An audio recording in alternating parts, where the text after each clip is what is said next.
छोड़ दो, मुझे कहाँ लेकर जा रहे हो? उसकी आंखों पर पंठी बंधी हुई थी, वह उसे बहुत इज्जत के साथ लेकर जा रहे थे। यार, मुंह पर भी तो टेप लगानी थी। एक ने मुंह बनाते हुए कहा, चुप कर, यह होने वाली भाभी है, इज्जत से बात कर। उनकी बात सुनते तानिया के पैरों तले से जमीन निकली थी। भाभी, हाथ खोलो मेरे और मेरी पट्टी हटाओ अभी के अभी। वह गुस्से से चिल्लाई तो वे दोनों अपने कान बंद कर गए। बस पहुंच गए हम लोग अंदर, चलिए, शादी के सारे इंतजाम पूरे हो चुके हैं, दूल्हा भी मौजूद है, बस दुल्हन की कमी थी। आ जाओ भाभी, यह लीजिए, भाभी आ गई है। अचानक से अतुल अपने छोटे भाई की आवाज सुनता पीछे पलटा था। उसकी आंखों ने जो मंजर देखा वह खुद ही हैरान हो रहा था। यह क्या है? यह तो अतुल के कहने पर यहाँ लाया था उसके लिए। एक बहुत बड़ी सरप्राइज थी, लेकिन यहाँ आकर यह सरप्राइज मिलेगा उसे अंदाजा भी नहीं था। अर्जुन और अमित उसके दोनों छोटे भाई थे। उससे 4 साल छोटे थे, लेकिन दीवानों की तरह उससे प्यार करते थे।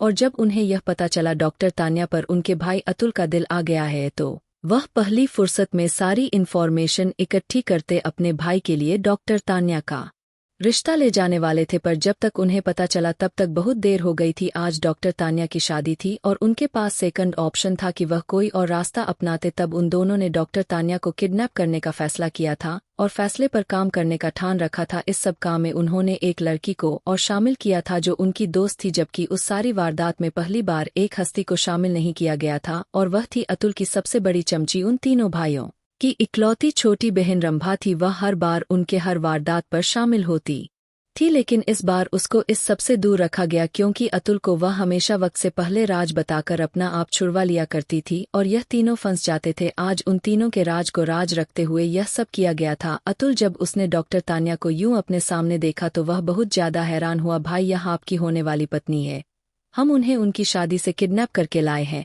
सिर्फ आपके लिए, अपनी जान जोखिम में डालकर लाए हैं। अमित ने फर्जी कॉलर झाड़े में भी तो शामिल हुई। इस सब में उसके साथ उसका छोटा भाई भी मुस्कुरा रहा था। स्टॉप! एकदम दहाड़ा था। वह दोनों चुप हो गए थे। क्या हरकत की है यह कि यूं किसी की बहन बेटी को अगवा करके लाने का क्या तरीका है? जरा सा आप जो कोई भी हो, मेरी बंधी हुई रस्सियां तो खोल दो, तान्या ने दांत कपकपाते हुए कहा। तो जल्दी से अतुल ने रस्सियां खोल दी। सुनाई नहीं दिया? क्या कहा भाई ने? रस्सियां खोलो, अर्जुन ने अमित से कहा। तू भी तो यही है, खोल दे। उसके छोटे भाई अर्जुन ने अपना पल्ला झाड़ा। तुम दोनों? अतुल ने दांत पीसते हुए उनकी तरफ बढ़ा कि वह दोनों बिल्कुल 100 कदम दूरी पर जाकर खड़े हो गए थे। अतुल ने तान्या के आंखों से पट्टी हटाई तो एक पल को उसकी नज़र चौंधिया सी गई थी। सामने खड़े आदमी को वह पहचान गई थी। उनकी बातें सुनते अब मुंह बनाती अतुल के साथ वहां मौजूद सबको घूर रही थी। अतुल ने उसकी कलाइयों को खोला तो वह अपनी कलाई दबाती घूरते हुए उसे देखने लगी। जी हाँ, तो किसकी शादी करवानी है? अचानक से पंडित जी के आने पर वह सब चौंके थे। उतरो दोनों और यहाँ आओ जल्दी से। अतुल ने अमित और अर्जुन को गुस्से से खोलते हुए बुलाया था। भाई, यह इसका आइडिया था। दोनों एक दूसरे पर इल्जाम लगाने लगे। तुम दोनों को शर्म नहीं आती यह हरकत करते हुए? अब छोटे से बच्चे तो नहीं हो तुम दोनों? वह अच्छा खासा उन दोनों को डांट रहा था। मिस्टर अतुल, बहुत अफसोस हुआ, आपके भाइयों ने मुझे मेरे शादी वाले दिन मुझे किडनैप कर लिया। बहुत अच्छी परवरिश की हुई है आपने दोनों भाइयों की, डॉक्टर तान्या ने बड़े गुस्से में कहा था। अतुल ने दांत कपकपाते हुए फिर से दोनों भाइयों को देखा, जो कुछ भी करने से पहले सोचते ना थे। तान्या की बात से एक पल को अतुल का दिल तड़पा था। उसकी शादी थी और उसे पता नहीं चला। इतनी लापरवाही वह कैसे कर सकता था? उसे दिल में बसा लिया था तो जिंदगी में शामिल करने में इतनी देर क्यों की थी? डियर तान्या, उनकी तरफ से मैं आपसे माफी मांगता हूँ, माफ कर दो मुझे। मिस्टर अतुल, क्या आप लोगों को लगता है कि आपकी एक माफी मांगने से सारी समस्या हल हो जाएगी? और अपना गुस्सा पीते हुए बोली, मैं जानता हूं अब माफी की कोई गुंजाइश नहीं, नामुमकिन है, लेकिन यह दोनों मेरे लिए कुछ भी करने से पहले सोचना पाप समझते हैं, इसलिए आई एम सॉरी। क्या किया उन्होंने? आपकी वजह से मुझे किडनैप कर लिया और मेरी शादी रुक गई। मिस्टर अतुल, उनकी बेवकूफ़ी की वजह से घर में बारात आने वाली है और मैं इस वक्त यहाँ पर आप सब भाइयों में खड़ी बिल्कुल नमूना लग रही हूँ। डॉक्टर तान्या की बात पर अर्जुन अमित दोनों खिसियानी सी हंसे। तान्या ने घोर कर नजरें दिखाई। भाभी तो हमसे भी बड़ी डेढ़ सयानी निकली, मजा आ जाएगा अब उनके साथ वक्त बिताने में। अर्जुन ने धीरे से बात की। अभी तो खैर मना अतुल भाई, जो अब हम दोनों के साथ क्या हाल करने वाले हैं उसकी सोच आप। चलो आपको आपके घर छोड़ दूँ? अतुल बड़ी गंभीरता से बोला। आपको आपके घर छोड़ देता हूँ? तान्या ने ताली बजाकर उसकी बात पर उसकी वाहवाही की। अतुल ने अपना माथा मसला। आप क्या चाहती है? मैं क्या करूं जो यह कर चुके हैं? उनकी सजा तो उन्हें मिल जाएगी, लेकिन आप बता दे आप क्या चाहती है? थोड़ा चुप हो गया था। डोंट वरी मेरे भाई है, ना धीरज, अब उन्हें पता चलेगा तुम सबको सीधा करके रख देंगे और उन नमूनों को तो मैं खुद सजा दूंगी। वह माथे पर बल डाले बोली, प्लीज भाभी ऐसे तो मत कहिए, हम दोनों आपके मासूम देवर है, आप हम पर तरस करो, बकवास मत करो, तुम दोनों इतना सब कुछ करके शर्म नहीं आ रही जो अब यह बकवास किए जा रहे हो। अतुल ने इतने गुस्से से कहा कि तान्या भी एक पल को डर सी गई, उसे देखती रही। पहली बार वह ऐसे किसी बंदे को इस तरह गुस्से में देखा था। भाई हमने जो कुछ किया आपके लिए किया, अगर ना लाते तो उनकी शादी हो जाती। उसने जिस तरह से यह बात कही वही जानता था। तुम दोनों होते कौन हो यूं उन्हें किडनैप करके लाने वाले, ऐसे कौन सा रिश्ता आगे बढ़ता है। वह भी गुस्से से फुकार रही थी, भाई यह आपकी मोहब्बत है। अर्जुन बिल्कुल चुप हो जाओ अर्जुन, वरना मेरा हाथ उठ जाएगा। वह बहुत गुस्से में भड़क उठा था। अमित अर्जुन दोनों ने बड़ी दुख से उसे देखा था, सर झुका लिया था। डॉक्टर तानिया एकदम चुप होकर फिर से बौखला गई थी। वह बिल्कुल डर कर सहम गई थी। चलिए आप मेरे साथ, उनकी बेवकूफ़ी की सजा तो मैं आकर दूंगा, मेरे आने तक यहाँ से हिलना नहीं तुम दोनों, मुझसे बुरा कोई नहीं होगा। मोबाइल पर आती रिंगटोन ने अतुल को चौंकाया था। अननोन नंबर देखा तो वह कॉल रिसीव कर गया। अतुल के मोबाइल के अंदर से किसी आदमी की आवाज़ सुनता वह एकदम चौंका था। अतुल, मैं धीरज हूँ। उस आदमी ने अपना पहचान करवाया तो अतुल के तने हुए चेहरे ढीले पड़े। मिस्टर अतुल, आपकी बहन, पहले मेरी तो सुन लो। अतुल, तुम्हारी बहन इस वक्त मेरे कब्जे में है, अगर उसकी सलामती चाहते हो तो चुपचाप मेरी बहन को वापस छोड़कर अपनी बहन ले जाओ। उसकी बात पर अतुल का दिमाग बुरी तरह से घूमा था। हाउ डियर यू धीरज, मेरी बहन को कुछ भी हुआ तो। अतुल की पकड़ मोबाइल पर थोड़ा तेज हुआ था। उसकी बात अमित और अर्जुन भी बुरी तरह से घबराए थे। उन दोनों का दिल बुरी तरह से धड़का था। आवाज नीचे, मेरी बहन को किडनैप करने से पहले सोचना चाहिए था। जब बहन बेटियों को यूं किडनैप किया जाए तो समाज कितना बड़ा सवाल उठाता है।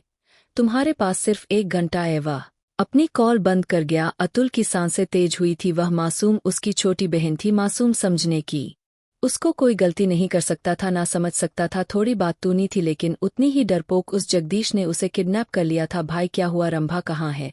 अमित अर्जुन तड़प रहे थे। अतुल उनके पास आकर उन दोनों को धमका दिया, दूर रहो, आज जो कुछ भी हो रहा है वह तुम दोनों की वजह से ही तो हो रहा है।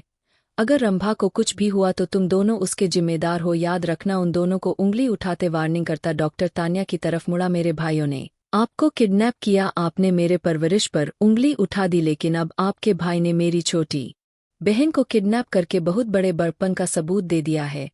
वह गुस्सा करता डॉक्टर तानिया को शर्मिंदा कर रहा था। खुद चलेंगी या कलाई थामता हुआ वह उसके पास होता, माथे पर बल डाले कहता खुद गेट की तरफ बढ़ा तो डॉक्टर तानिया उन सबको एक नज़र देखती अतुल के पीछे ही निकली थी। उसकी हिम्मत कैसे हुई हमारी बहन को किडनैप करने की, जान ले लूंगा उस जगदीश की। वहां अर्जुन और अमित दोनों पर चिल्लाया था। यह ख्याल तब न आया जब उनकी बहन को किडनैप किया। इतनी देर में अंजू पहली बार बोली थी, एक तुम हमारी तरफ हो या उसकी तरफ। अमित ने दांत पीसते हुए पूछा, मैं किसी के तरफ भी रहूं, लेकिन एक बात मानो, तुम दोनों ने गलती किया है। ना जाने रंभा किस हाल में होगी, मुझे बता देते, आखिर यहाँ पर शादी किसकी होनी है।